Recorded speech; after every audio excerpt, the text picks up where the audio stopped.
اسرار السندريلا وافلامها الخالده وجوائزها اللي ما بتتنسيش. متخيل ان سعاد حسني اللي بقت سندريلا الشاشه كانت هتسيب التمثيل بسبب خجلها من اول فيلم؟ وده غير انها عندها القاب وجوائز محدش قدر يوصل لها، واسرار ورا الكاميرا محدش يعرفها. في الحلقه دي هنعرف ازاي بقت ايقونه الجمال والتمثيل في السينما المصريه، واسرار محدش يتخيلها عنها. انا مريم محمد وده برنامج اسرار مشاهير العرب.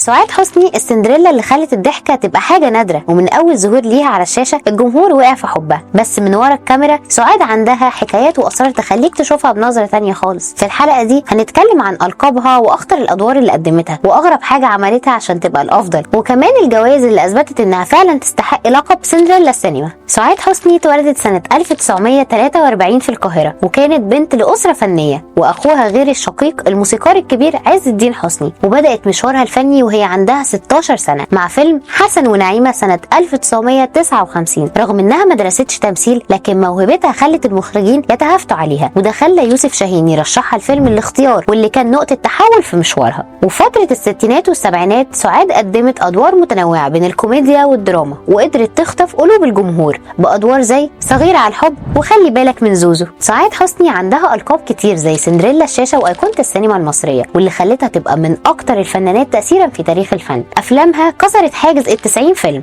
وده رقم كبير بالنسبه لاي نجمه، وشاركت مع عمالقه زي احمد زكي ومحمود عبد العزيز وحسين فهمي. كمان فيلم خلي بالك من زوزو فضل في السينمات سنه كامله، وده كان رقم قياسي، والفيلم ده لحد دلوقتي من انجح الافلام الاستعراضيه في السينما المصريه. وعلى فكره سعاد حسني كانت بترتبك جدا في بدايه مشوارها، فضلت تتدرب على التمثيل قدام المرايه لحد ما بقت بتتعامل مع الكاميرا كانها صديقه. السندريلا كانت دايما بتقرا روايات عالميه زي الحرب والسلام وانا كارينينا، وبتحب تتعلم عن الثقافات المختلفة. سعاد حسني رفضت بطولة فيلم عالمي في هوليوود بسبب حبها للسينما المصرية وارتباطها بجمهورها. ده غير كمان انها كانت بتصمم جزء كبير من ازيائها بنفسها، وده خلى لبسها يبقى موضة في السبعينات والثمانينات. سعاد حسني حصلت على جائزة افضل ممثلة من مهرجان القاهرة السينمائي عن فيلم الكرنك، جائزة التمثيل الاولى عن فيلم شفيقة ومتولي، وكمان وسام الفنون والعلوم من الدرجة الاولى تقديرا لمشوارها الفني. كمان تم تكريمها في مهرجان الاسكندريه السينمائي الدولي عن مجمل اعمالها، وحصلت على جائزه افضل ممثله من مهرجان دمشق السينمائي عن فيلم موعد على العشاء.